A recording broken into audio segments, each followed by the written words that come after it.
गुरु ब्रह्म महिमा अलेख शरणं गुरु ब्रह्म महिमा अलेख शरणं गुरु ब्रह्म महिमा अलेख शरणं। प्रबुद्ध गुरु महिमा गोसाई निकटरे जगतर मंगल निमते निवेदन करी आज आरंभ करुछि 2024 मसीहा जून मासर मासिक राशिफल। एही राशिफल आरंभ करने पूर्वरु आपण मानकु मोर विशेष अनुरोध, जेउ माने प्रथम करी एही चैनल को आसुछंती सर्वप्रथमे गोटिए सब्सक्राइब करंतु ओ पाखरे आसुथिबा बेल आइकन को दबाई दियंतु, जहा द्वारा कि आमर जेउ समय रे वीडियो अपलोड हेबो सर्वप्रथमे आपण मानक पाखरे पहुँची पारिबो। आपण मानकु जणाई दिया जाउछि कि जेउ मानकर विवाह विलंब हेलानी, चाकरी क्षेत्र रे चाकरी होई पारु नाही, बारंबार शरीर असुस्थ हेउछि, यही विषयर समाधान सकाशे आपण माने आपणकर नाम, जन्म तारीख, जन्म समय और जन्म स्थान मेल आईडी रे प्रेरण करंतु। आम्बे ताहार सठिक विचार करी समाधानर सूत्र आपण को जणाई दिया जिवो। आसंतु एबे जानिबा 2024 मसीहा जून मासरे धनु राशि मासिक राशिफल। एही धनु राशि जन्मित व्यक्ति माने भारी साहसी ओ अद्भुत कर्मा होइथांती। एमानकर विशाल हृदय ओ उच्च अभिलाषी मध्य सर्वदा निज शक्ति और सामर्थ्य उपरे विश्वास और भरोसा रखिथांती। एमाने भारी रागी प्रकृतिर, किंतु नारी मानक पाखरे भारी शांत। प्रायतः जहा भाबंती ताहा करी देखाई दियंती। एमाने धर्मपरायण और ईश्वर विश्वासी मध्य होइथांती। प्राचीन धर्मशास्त्र को विशेष मान्यता देइथांती। तीर्थ यात्रा मेला महोत्सव रे जोग देबा को भारी आग्रही, स्पष्टवादी, स्पष्ट कथा कहिबा ओ कहिबारे काहाको न डरिबार नाही किंबा काहाको खातिरी मध्य नाही। धनु राशि बृहस्पति महाग्रह क्षेत्र होइथिबारु उत्तम बुद्धि, उत्तम शिक्षा और उत्तम चरित्रवान होइथांती। निज भाग्य उपरे विश्वास शेष जीवन पर्यंत रखिथांती। बहु विश्वास करंती, धन और सम्मान लाभ करंती। शिक्षा प्रेमी और उत्तम वक्ता एमाने हेबाको प्रबल इच्छा। विदेश यात्रा करी एमाने विदेश रे प्रायतः अधिक सम्मान पाइथांती। विभिन्न जाति और विभिन्न भाषी मानक सहित मित्रता हुए। दर्शन शास्त्र रे ज्ञान रहिबा और आध्यात्मिकवादी हेबा एमानकर लक्षण अछि। न्याय परायण होई सर्वदा न्याय पाइबा और न्याय देवा दाबी सर्वदा उच्चस्थ ऑफिसर किंबा प्रभुଙ୍କ निकटरे प्रार्थना करिथांती। प्रायतः उत्तम और भद्र व्यक्ति होइथांती। एही धनु राशि व्यक्ति 3 गोटी नक्षत्र रे जन्म होइथांती। प्रथम नक्षत्र हेला मूला नक्षत्र। एही मूला नक्षत्र एठारे गोटिए कथा कहि रखुची, एही मूला नक्षत्र जात व्यक्ति प्रथम पाद बा 3 डिग्री 20 मिनिट पर्यंत यारी मध्य जे जन्म होती सेमानकर गंडरिष्ठ थाए। मूला नक्षत्र दानवगण, स्वान प्रकृति और केतु महादशा नक्षत्र रे जन्म होइथांती। एमाने धनवान, गहम वर्ण शरीर, बहु धार्मिक व्यक्ति किंतु रुग्ण शरीरधारी। उदार मन, स्त्री मानक प्रति आकृष्ट, अल्प परिमाण रे कामुक मध्य। एमानक जीवन काल मध्य रे बहु द्रव्य नष्ट करती किंबा तांकर चोरी हो जाए। जन्म हेबार 2 वर्ष रे ज्वर होइताय, 30 वर्ष रे सांघातिक समय आसे, 50 वर्ष रे शस्त्र भय आसे, 60 वर्ष रे मृत्युवत पीड़ा आसी थाए, 90 वर्ष परमायु। एही नक्षत्र नारी माने अल्प सुख पाइथांती, सर्वदा दारिद्र्य भोगी थांती, रोगाग्रस्त होंती, नीच मन होंती, अल्प बयस रे स्वामी सुख हराई बसंती। एही राशिर द्वितीय नक्षत्र हेला पूर्वाषाढ़ा नक्षत्र। एही नक्षत्र शुक्र महाग्रहंकर जन्म नक्षत्र। नरगण और बानर वर्ग एमाने दीर्घकाय व्यक्ति, किंतु ହାତ ଓ ପାଦର ଆଙ୍ଗୁଳି ଛୋଟ ଛୋଟ। ସବୁ କାର୍ଯ୍ୟରେ ଏମାନେ ଦକ୍ଷ, ଚତୁର, ବୁଦ୍ଧିମାନ, ଚତୁର୍ଦିଗରେ ଖ୍ୟାତନାମା। ସଙ୍ଗୀତ ଓ ଚିତ୍ରକଳାରେ ଏମାନେ ଦକ୍ଷ ଥାନ୍ତି। ଏମାନେ କବି ଓ ଭାବୁକ ମଧ୍ୟ ହୋଇପାରନ୍ତି। ସୁନ୍ଦର ଚେହେରା ସକାଶେ ଭାରି ଗର୍ବ କରନ୍ତି। ନିଜ ଶରୀରରେ ଟିକିଏ ହେଲେ ଧୂଳି ପକାଇ ଦିଅନ୍ତି ନାହିଁ। ଏହି ନକ୍ଷତ୍ର ଜାତ ବ୍ୟକ୍ତି ଜନ୍ମର ପ୍ରଥମ ମାସରେ ଜ୍ୱର, 6 ମାସରେ ଜ୍ୱର, 12 ବର୍ଷ ଓ 16 ବର୍ଷରେ ଜଳରେ ବୁଡ଼ିଯିବା ଭୟ ଥାଏ କିମ୍ବା ସେହି ସମୟରେ ନିମୋନିଆ ଟାଇଫଏଡ୍ ରୋଗ ହୋଇଥାଏ। 30 ବର୍ଷରେ ଭୟଙ୍କର ରୋଗ ହୁଏ। 60 ବର୍ଷ ଏମାନଙ୍କର ମାର୍କ ଥାଏ ଓ 80 ବର୍ଷ ପରମାୟୁ। ପ୍ରାୟତଃ ବାଳୁତ କାଳରୁ ଏମାନଙ୍କର ପିତୃରିଷ୍ଟ ଦେଖାଦିଏ। ଏହି ନକ୍ଷତ୍ର ଜାତ ନାରୀ ବନ୍ଧୁ ବାନ୍ଧବ ମାନଙ୍କ ପାଖରେ ନେତୃତ୍ୱ ନେଇଥାନ୍ତି। ସର୍ବଜନ ପ୍ରିୟ।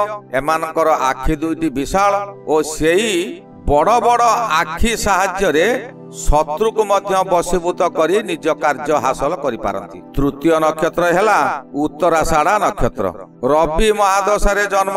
ଏହି ନକ୍ଷତ୍ର ନକୁଳ ବର୍ଗ ବା ନେଉଳ ବର୍ଗରେ। ଏମାନଙ୍କର ଶରୀର ଭାରି ଚିକଣ ଥାଏ। ସର୍ବଲୋଭୀ। ସମସ୍ତେ ଏମାନଙ୍କୁ ଲୋଭ କରନ୍ତି ବା ଭଲ ପାଆନ୍ତି।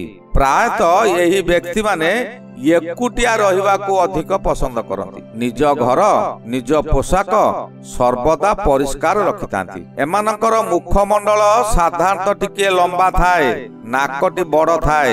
ବାଳୁତ କାଳର ବିଷୟ ବୃଦ୍ଧ କାଳ ପର୍ଯ୍ୟନ୍ତ ମନେ ରହିଥାଏ। ୟାଙ୍କର ବ୍ରେନ୍ କମ୍ପ୍ୟୁଟର ଭଳି ବ୍ରେନ୍। ଏମାନେ ପରୋପକାରୀ। ଅନ୍ୟର ବିପଦ ସମୟରେ ଏମାନେ ଜୀବନ ଦେବାକୁ ପଶ୍ଚାତପଦ ହୁଅନ୍ତି ନାହିଁ। କିନ୍ତୁ ଯେତେବେଳେ ନିଜେ ବିପଦରେ ପଡ଼ିବେ ସମସ୍ତେ ଦେଖି ନାକରେ କାଠି ପୁରେଇ ହସିବେ। ଏମାନଙ୍କର ନାକରେ କିମ୍ବା ଗୁହ୍ୟଦ୍ୱାରରେ ନାଲି ଚିହ୍ନଟିଏ ଥାଏ। ଏହି ନକ୍ଷତ୍ର ଜାତ ନାରୀମାନେ ରମଣୀୟ ଚେହେରା, ମନଲୋଭା ରୂପ ହୋଇଥାଏ। ସତୀ ସ୍ୱାଧୀ ନାରୀ ଓ ପତିବ୍ରତା ହୋଇଥାନ୍ତି। ସୁନ୍ଦର ଚେହେରାରେ ପତିକୁ ବନ୍ଦୀ କରି ରଖିଥାନ୍ତି। ପତି ପତ୍ନୀ ସର୍ବଦା ଖୁସିରେ ରହିଥାନ୍ତି। ଏହି ନକ୍ଷତ୍ର ଜାତ ବାଳକ ଜନ୍ମ ହେବାର 12 ଦିନରେ ବାତ ରୋଗ ହୋଇଥାଏ। 5 ବର୍ଷରେ ଅଗ୍ନି ଭୟ ହୋଇଥାଏ। 28 ବର୍ଷରେ ବସନ୍ତ ପରି ଭାଇରସ ରୋଗ ହୋଇଥାଏ। 44 ବର୍ଷରେ କେହି ଶସ୍ତ୍ର ଦ୍ୱାରା ଆଘାତ କରି କଷ୍ଟ ସୃଷ୍ଟି କରନ୍ତି। 80 ବର୍ଷରେ ଚକ୍ଷୁ ରୋଗ ହୁଏ କିମ୍ବା ଜଳରେ ବୁଡ଼ି ମୃତ୍ୟୁ ହୁଏ। ଏବେ ଆସନ୍ତୁ ଜାଣିବା କେଉଁ ଗ୍ରହ କେଉଁ ଫଳ ଦେଉଛନ୍ତି। ରବି ମହାଗ୍ରହ ଧନୁ ରାଶି ସକାଶେ ଷଷ୍ଠରେ ଭ୍ରମଣ କରୁଅଛନ୍ତି। ଷଷ୍ଠ ରବି ବରଦାନ ସଦୃଶ ଫଳ ଦେବେ। ଆପଣଙ୍କର ପୂର୍ବରୁ ଯେଉଁମାନେ ଶତ୍ରୁ ଥିଲେ ସେମାନେ ଆପଣଙ୍କୁ ଦେଖି ଭୟରେ ଆତ୍ମଗୋପନ କରିବେ। ଯେପରି ସୂର୍ଯ୍ୟ ଉଦୟ ପରେ ଆକାଶରେ ଥିବା ଲକ୍ଷ ଲକ୍ଷ ତାରାମାନେ ସୂର୍ଯ୍ୟଙ୍କର କିରଣରେ ଲୁଚି ଯାଆନ୍ତି ବା ଆଉ ଦେଖା ଯାଆନ୍ତି ନାହିଁ। ଏହି ସମୟରେ ଆପଣଙ୍କର ବହୁ ଆୟ ବୃଦ୍ଧି ହେବ। ଆପଣ ଆତ୍ମସନ୍ତୋଷ ଲାଭ କରିବେ। ପୂର୍ବରୁ ଯେଉଁ ଦୁଃଖ ଯନ୍ତ୍ରଣା ଭୋଗ କରୁଥିଲେ ଏହି ସମୟରେ ସେ ଦୁଃଖ ଯନ୍ତ୍ରଣା ଦୂର ହେବ। କୋର୍ଟ କଚେରୀରେ ଯଦି କେସ୍ ଲାଗିଥାଏ ତେବେ ତାହା ଆପଣଙ୍କ ସପକ୍ଷରେ ଯିବ। ମାସର 14 ତାରିଖ ଠାରୁ ରବି ସପ୍ତମକୁ ଯିବେ। ସପ୍ତମ ରବି ଆପଣଙ୍କ ସକାଶେ ଅଶୁଭ ଫଳ, କିନ୍ତୁ ଅନ୍ୟ ଗ୍ରହ ବାଧା ଦେଉଥିବାରୁ ଅଶୁଭ ଫଳକୁ ଶୁଭ ଫଳରେ ପରିଣତ କରାଇଦେବେ। ଏହା ଦ୍ୱାରା ଆପଣ ଭଲ ଭଲ କାର୍ଯ୍ୟମାନ ପାଇବେ। ହଠାତ୍ ଶରୀରରେ ରୋଗଗ୍ରସ୍ତ ଯାହା ହୋଇଥିବ ଅଚାନକ ଭାବରେ ଭଲ ହୋଇଯିବ। କିନ୍ତୁ ସାବଧାନ ହୋଇ ରୁହନ୍ତୁ, ଆପଣ କରୁଥିବା କାର୍ଯ୍ୟ ପରିବର୍ତ୍ତନ ହୋଇଯାଇପାରେ। ଆପଣ ଧୈର୍ଯ୍ୟ ଧରନ୍ତୁ। ଆପଣ ଯଦି ଅଧୈର୍ଯ୍ୟ ହେବେ ତାହେଲେ ମଥା ବିଚଳିତ ହେବ। ଆପଣ ବହୁ ବିପଦରେ ପଡ଼ିଯିବେ। ନିଜକୁ ନିଜେ ବହୁତ କିଛି କ୍ଷତି କରି ବସିବେ। ମଙ୍ଗଳ ମହାଗ୍ରହ ଧନୁ ରାଶି ସକାଶେ ପଞ୍ଚମରେ। ପଞ୍ଚମ ଗୃହଟି ଜ୍ଞାନ ଗୃହ, ସନ୍ତାନ ଗୃହ। ଯଦି ପଞ୍ଚମରେ ମଙ୍ଗଳ ଗୋଚରରେ ଭ୍ରମଣ କରେ ତେବେ ବହୁ ଅଶୁଭ ଫଳ ମିଳେ। କୌଣସି ନାରୀ ଦ୍ୱାରା ଆପଣ ଅପମାନିତ ହୋଇପାରନ୍ତି, ଯାହା ଦ୍ୱାରା କି ଆପଣଙ୍କର ମାନସିକ ଚାପ ଅହେତୁକ ଭାବେ ବୃଦ୍ଧି ପାଇବ। ଏହା ସନ୍ତାନ ଘର ହୋଇଥିବାରୁ ଆପଣଙ୍କର ସନ୍ତାନ ମାନେ ଆପଣଙ୍କୁ ମାନିବେ ନାହିଁ। ଅମାନିଆ ହୋଇ ନିଜ ଇଚ୍ଛାରେ କାର୍ଯ୍ୟ କରିବେ।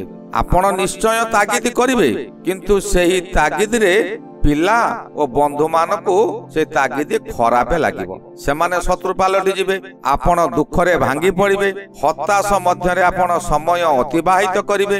ଆପଣ ଏହି ସମୟରେ ବୁଲା ଷଣ୍ଢକୁ କିଛି କଅଁଳ ଘାସ ଖାଇବାକୁ ଦିଅନ୍ତୁ। ଏହା ଦ୍ୱାରା ଆପଣଙ୍କର ଏହି ଅଶୁଭ ଶୁଭରେ ପରିଣତ ହେବ। ଆଉ ଏକ ଖୁସି ଖବର ଯେ ଆପଣଙ୍କର ମଙ୍ଗଳ ଗ୍ରହକୁ ଯେଉଁ ଅଶୁଭ ଫଳ ମିଳୁଛି ତାହା ଅନ୍ୟ ଗ୍ରହ ବାଧା ଦେଉଥିବାରୁ ଆପଣଙ୍କୁ ଅଶୁଭ ଫଳ ମିଳିବ ନାହିଁ। ବୁଧ ମହାଗ୍ରହ ଆପଣଙ୍କର ଷଷ୍ଠରେ। ଷଷ୍ଠ ବୁଧ ଆପଣଙ୍କୁ କଳା କୌଶଳରେ ଅଗ୍ରଗତି କରାଇବ। ଏହି ସମୟରେ ସାହିତ୍ୟିକ ମାନେ ନିଜ ପ୍ରତିଭା ବଳରେ ଦେଶ ବିଦେଶରେ ସମ୍ମାନ ପ୍ରାପ୍ତି ହେବେ। ସଭା ସମିତିରେ ବକ୍ତୃତା ପ୍ରତିଯୋଗିତାରେ ସଫଳତା ପାଇବେ। କୁଟୀର ଶିଳ୍ପରେ ଆପଣ ଉଚ୍ଚ ପ୍ରଶଂସିତ ହେବେ। ବିଭିନ୍ନ ଦିଗରୁ ଅର୍ଥ ଲାଭ ହେବ। ଯେଉଁ କାର୍ଯ୍ୟ ବହୁଦିନରୁ ହୋଇପାରୁ ନଥିଲା ତାହା ଏବେ ପୂରଣ ହେବାର ସମୟ ଆସିଯାଇଛି। ଆପଣ ଯାହା ଲେଖିବେ ତାହା ଏକ କବିତା କିମ୍ବା ଗଳ୍ପ ହୋଇଯିବ। ଆପଣ ଆନନ୍ଦରେ ଦିନ କଟାଇବେ। ଏହା ମାସର 13 ତାରିଖ ପର୍ଯ୍ୟନ୍ତ ହେବ। 13 ତାରିଖ ଠାରୁ ବୁଧ ଗ୍ରହ ସପ୍ତମକୁ ଯିବେ। ଏହି ବୁଧ ସପ୍ତମ ଗୋଚରରେ ଭ୍ରମଣ କରୁଥିବା ସମୟରେ ଆପଣଙ୍କର ସ୍ୱାମୀ ସ୍ତ୍ରୀ ମଧ୍ୟରେ ସାମୟିକ ଭାବେ ବିଚ୍ଛେଦ ହୋଇଯାଇପାରେ। ସାମାନ୍ୟ କଥାରେ ବଡ଼ ଧରଣର କଳି ସୃଷ୍ଟି ହେବ। ଏପରିକି ପରିବାରର କୌଣସି ସଦସ୍ୟ ଆପଣଙ୍କ ସହିତ ଭଲରେ କଥା ହେବେ ନାହିଁ। ଏକୁଟିଆ ରହି ଆପଣ ମାନସିକ ଯନ୍ତ୍ରଣା ଭୋଗିବେ। କିନ୍ତୁ ସୌଭାଗ୍ୟର ବିଷୟ ଅନ୍ୟ ଗ୍ରହ ବାଧା ଦେଉଥିବାରୁ ଏହା ଆପଣଙ୍କୁ ସମ୍ପୂର୍ଣ୍ଣ ଅଶୁଭ ଫଳ ମିଳିବ ନାହିଁ। ତଥାପି ସମ୍ପୂର୍ଣ୍ଣ ଶୁଭ ଫଳ ମଧ୍ୟ ମିଳି ନପାରେ, କାରଣ ପିତା ପୁତ୍ରଙ୍କର ସମ୍ବନ୍ଧି ଏଇଠାରେ ରହିଯାଉଅଛି। ଏହାପରେ ବୃହସ୍ପତି ମହାଗ୍ରହ ଆପଣଙ୍କର ଧନୁରାଶି ସକାଶେ ଷଷ୍ଠରେ। ଷଷ୍ଠ ବୃହସ୍ପତି ଗୋଚର ସମୟରେ ଆପଣଙ୍କର ଶରୀରରେ ହଠାତ୍ ରୋଗ ପ୍ରବେଶ କରିବ। ଏହି ସମୟରେ ଆପଣ କୌଣସି ଋଣ କରଜରେ ବୁଡ଼ି ରହିବେ। ନିଜ ଲୋକମାନେ ଶତ୍ରୁ ପାଲଟି ଯିବେ। ଆପଣ କିଂ କର୍ତ୍ତବ୍ୟ ମୂଢ଼ ହୋଇ ହତାଶ ହୋଇ ପଡ଼ିବେ। କଣ ହେଉଛି ବୋଲି ଆପଣ ଭାବି ପାରିବେ ନାହିଁ। ଶତ୍ରୁମାନେ ବହୁ ଯନ୍ତ୍ରଣା ଦେବେ, ବହୁ କଷ୍ଟ ଦେବେ। ଆପଣ ଏ କଷ୍ଟକୁ ସହ୍ୟ କରିବା ମହା କଷ୍ଟ ହେବ। ଏପରି ସମୟ ଆସିବ ଯେ ଆପଣ ଲୁକାୟିତ ରହିବାକୁ ବାଧ୍ୟ ହେବେ। ବିଭିନ୍ନ ଦିଗରୁ ଅଶାନ୍ତି ଘଟି ଆସିବ। ଆପଣ ବହୁ କଷଣ ପାଇବେ। ଶୁକ୍ର ମହାଗ୍ରହ ଆପଣଙ୍କ ସକାଶେ ଷଷ୍ଠରେ ଭ୍ରମଣ କରୁଅଛନ୍ତି। ଶୁକ୍ର ଷଷ୍ଠରେ ଭ୍ରମଣ କରୁଥିବା ସମୟରେ ଆପଣଙ୍କୁ ଅଶୁଭ ଫଳ ମିଳିବ। ଦୀର୍ଘ ଦିନ ଆମୋଦ ପ୍ରମୋଦରେ ଦିନ କାଟୁଥିବା ସ୍ଥଳେ ଏବେ ଅଶୁଭ ସମୟ ଆସିଗଲା। ଆପଣଙ୍କ ସ୍ତ୍ରୀଙ୍କର ଶରୀର ଅସୁସ୍ଥ ହେବ। ନିଜର ମଧ୍ୟ ଶରୀର ଅସୁସ୍ଥ ହୋଇପାରେ। ପିଲାମାନେ ବିଚଳିତ ହୋଇ ପାଠ ପଢ଼ାରେ ମନ ଦେଇ ପାରିବେ ନାହିଁ। ଷଷ୍ଠ ଗୃହ ବନ୍ଧୁ ଗୃହ ହୋଇଥିବାରୁ ବନ୍ଧୁଙ୍କ ଗୃହରୁ କିଛି ଅଶୁଭ ଖବର ଆପଣଙ୍କୁ ବ୍ୟଥିତ କରି ପକାଇବ। ଏହି ସମୟରେ ସାବଧାନ ହୋଇ ଚଳିବା ଦରକାର। ଆପଣ ଯାହାକୁ ଯାହା କହିବାକୁ ଚାହିଁବେ ତାହା ଯେପରି ସତ୍ ବାକ୍ୟ ହୋଇଥିବ ବା ସୁଚାରୁ ରୂପେ ଆପଣ କହିପାରୁଥିବେ। ଅଧିକ କଥା କୁହନ୍ତୁ ନାହିଁ, କମ କଥା କୁହନ୍ତୁ, ତେବେ ଯାଇ ଆପଣଙ୍କର ବାକ୍ୟ ସିଦ୍ଧି ହେବ। ଆପଣଙ୍କ କଥାକୁ ଅନ୍ୟମାନେ ଆଦରି ନେବେ। ଶନି ମହାଗ୍ରହ ଆପଣଙ୍କ ସକାଶେ ତୃତୀୟରେ। ତୃତୀୟ ଶନି ଯେଉଁ ସମୟରେ ରାଶିର ତୃତୀୟ ଶନି ଗୋଚରରେ ଭ୍ରମଣ ହେଉଥାନ୍ତି ସେ ସମୟରେ ଆର୍ଥିକ ସ୍ଥିତି ସୁଦୃଢ଼ ରହେ। ଅନ୍ୟ ଗ୍ରହ ଯେତେ ବିପଦରେ ପକାଉଥାନ୍ତୁ ପଛେ ଶନି ଯଦି ଭଲରେ ଅଛନ୍ତି, ନ୍ୟାୟର ଦେବତା ଯଦି ଭଲରେ ଅଛନ୍ତି, ଆପଣ ଯଦି ଠିକ ନ୍ୟାୟରେ ଚଳୁଛନ୍ତି, ତେବେ କୌଣସି ଗ୍ରହ କିଛି କ୍ଷତି କରିପାରିବେ ନାହିଁ। ଏହି ସମୟରେ ନିଜ ପ୍ରତିଭାର ବିକାଶ ହେବ। ଆପଣଙ୍କ ଠାରେ ଯେତେ ଯେତେ ଗୁଣ ଅଛି ତାହା ସେଇ ସବୁ ଗୁଣ ଏହି ସମୟରେ ବିକଶିତ ହେବ। ଆପଣଙ୍କ ପାଖରୁ ପୁରୁଣା ଲୋକମାନେ ଯେଉଁମାନେ ଶତ୍ରୁ ପାଲଟି ଫେରି ଯାଇଥିଲେ ସେମାନେ ପୁଣି ଆପଣଙ୍କ ପାଖକୁ ଫେରି ଆସିବେ ଓ ସେହିମାନଙ୍କ ଜରିଆରେ ଆପଣ ବହୁ କାର୍ଯ୍ୟ ହାସଲ କରିବେ। ପ୍ରତ୍ୟେକ କାର୍ଯ୍ୟରେ ସ୍ୱୀକୃତି ମଧ୍ୟ ମିଳିବ। ଶରୀରରେ ଅମାପ ଶକ୍ତି ଜାଗ୍ରତ ହେବ। ଭୀମ ପରି ବଳ ଆସିବ।